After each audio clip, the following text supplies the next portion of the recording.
అందరికీ నమస్కారం అండి. ఈ వీడియోలో అయితే మనం సాహిత్యం అంటే ఏంటిదో తెలుసుకుందామండి. ఎందుకంటే నేను ముందు వీడియో లోపల ఛందస్సు అంటే ఏంటిదో చెప్పాలనుకుంటున్నాను. కాబట్టి ఛందస్సు గురించి తెలుసుకోవాలంటే ఫస్ట్ సాహిత్యం పైన అవగాహన ఉండాలి. అందుకని సాహిత్యం అంటే ఏంటిదో తెలుసుకున్నాం ఈ వీడియోలో.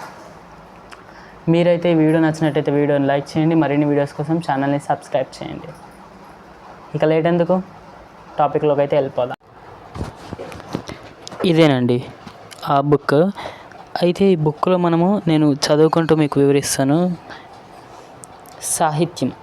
సాహిత్యం అంటే ఏంటిదో ఇందాక మనం సాహిత్యం అంటే ఏంటిదో చెప్పుకుందాం అనుకున్నాం. అయితే సాహిత్యం ఏంటిదో ఇప్పుడు తెలుసుకుందాం. అయితే మనం ఇప్పుడు తెలుగు సాహిత్యాన్ని గురించి చెప్పుకోవాలనుకుంటున్నాం. అయితే తెలుగు సాహిత్యాన్ని గురించి చెప్పుకోవాలంటే మొదటగా మనకు సాహిత్యం అంటే ఏమిటో తెలవాలి. అయితే తెలుసుకుందాం. ఇప్పుడు అసలు తెలుగు సాహిత్యాన్ని గురించి చెప్పుకునే ముందు సాహిత్యం అంటే ఏమిటో ఆలోచించాలి. ఇదైతే నిజమే. సంగీతం ఈ ఆర్యోక్తిని అయితే చూద్దాం. ఎందుకంటే సాహిత్యం అంటే ఏంటిదో ఇందులో ఉంటుంది. సంగీతమపి సాహిత్యం సరస్వతస్యస్తనధ్యయం ఏకమాపాత మధురం అన్యదాలోచనామృతం. ఇది చూడండి. ప్రతిపదార్థం తెలుసుకుందాం. అంటే పదాల వారీగా అర్థాలు వీటినైతే తెలుసుకుందాం. సంగీతమపి అంటే సంగీతము ప్లస్ అపి కలిపితే సంగీతమపి అయ్యింది. అంటే సంగీతమును సాహిత్యమును అంటే కవిత్వము లేదా రచనలు. సాహిత్యంలోకి ఏ వస్తాయండి? కవిత్వాలు లేదా రచనలు అవైతే వస్తాయి. సరస్వత్యః అంటే జ్ఞానదేవత అయిన సరస్వతీదేవి యొక్క స్తనద్వయం రెండు రూపాల వంటివి. అంటే ఏవైతో ఈ సంగీతము ఈ సాహిత్యము ఏవైతే ఇవి రెండు ఉన్నాయో జ్ఞానదేవత అయిన సరస్వతీదేవి యొక్క రెండు రూపముల వంటివి అనేది ఇక్కడ ఇందులోపల వివరించబడింది.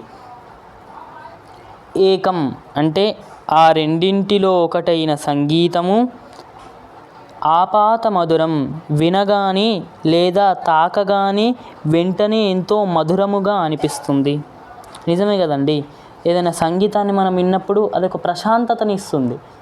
అదే ఇక్కడ చెప్పబడింది అన్నట్టు. అన్యత్ మరొకటైన సాహిత్యం ఆలోచనామృతం ఆలోచించే కొద్దీ చేసే కొద్దీ అమృతం వలె మధురమైన జ్ఞానాన్ని ఇస్తుంది. ఇది ఈ ఆలోచించే కొద్దీ అమృతమైన మధురమైన జ్ఞానాన్ని ఇస్తుంది అనేది మీకు కూడా కలగాలంటే మీరు ఛందస్సు నేర్చుకోవాలి. ఛందస్సు నేర్చుకోవాలంటే మన వీడియోస్ అనేవి చూడాలి. అయితే మన వీడియోస్ని చూడాలంటే మీరు మన ఛానల్ని సబ్స్క్రైబ్ చేయాలి. మధురమైన జ్ఞానాన్ని ఇస్తుంది. అయితే ఇదండి దీని ప్రతిపదార్థం. అర్థమైంది కదా? ఈ ప్రతిపదార్థం అయితే తర్వాత దీని భావం మొత్తం కలిపి చూద్దాం ఒకసారి. సంగీతం సాహిత్యం అనేవి సరస్వతీదేవికి ఉన్న రెండు రూపాల వంటివి.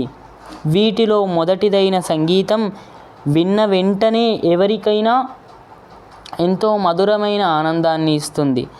రెండవదైన సాహిత్యం ఆలోచించే కొద్దీ చేసే కొద్దీ అమృతం వలె మధురమైన జ్ఞానాన్ని ఇస్తుంది.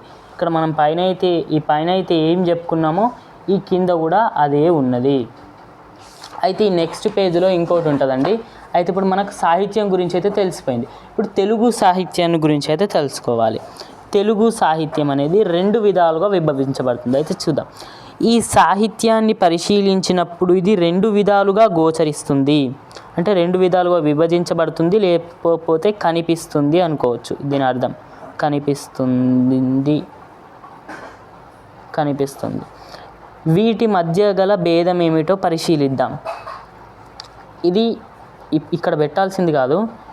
అయితే చెప్తా ఇక్కడ ఎందుకు పెట్టాల్సింది కాదు. అయితే సాహిత్యం ఇప్పటిదాకా మనం చెప్పుకున్నాం కదా. ఇప్పుడు ఈ తెలుగు సాహిత్యం రెండు విధాలుగా విభజించబడుతుంది. ఒకటి వాజ్మయము, ఒకటి సారస్వతం. ఈ రెండు విధాలదే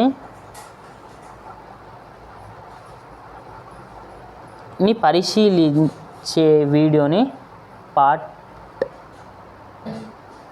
2 నెక్స్ట్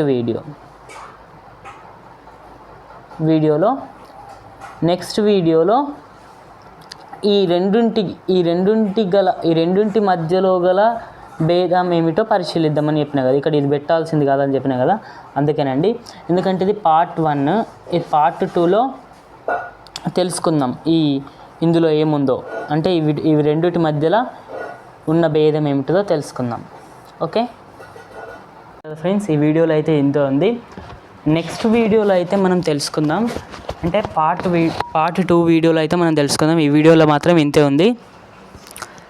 ఈ వీడియో నచ్చినట్టయితే వీడియోని అందరు లైక్ చేయండి. మీరు లైక్ చేస్తే ఏంటిదంటే కొత్తగా నేర్చుకునే వాళ్ళకి వెళ్తుంది అన్నట్టు, ఇది కొత్తగా సాహిత్యాన్ని గురించి తెలుసుకునే వాళ్ళకి వెళ్తుంది. ఈ ఛానల్ని సబ్స్క్రైబ్ చేసుకుంటే మీకు ఏం లాభం అంటే, నేను చేసే ప్రతి వీడియో పద్యాలు కావచ్చు, సాహిత్యం కావచ్చు, ఛందస్సు గురించి చెప్పే వీడియోస్ కావచ్చు, మీకు నోటిఫికేషన్స్ వస్తాయి అన్నమాట. ఓకేనా, వీడియోని లైక్ చేయండి. మరిన్ని వీడియోస్ కోసం ఛానల్ని సబ్స్క్రైబ్ చేయండి.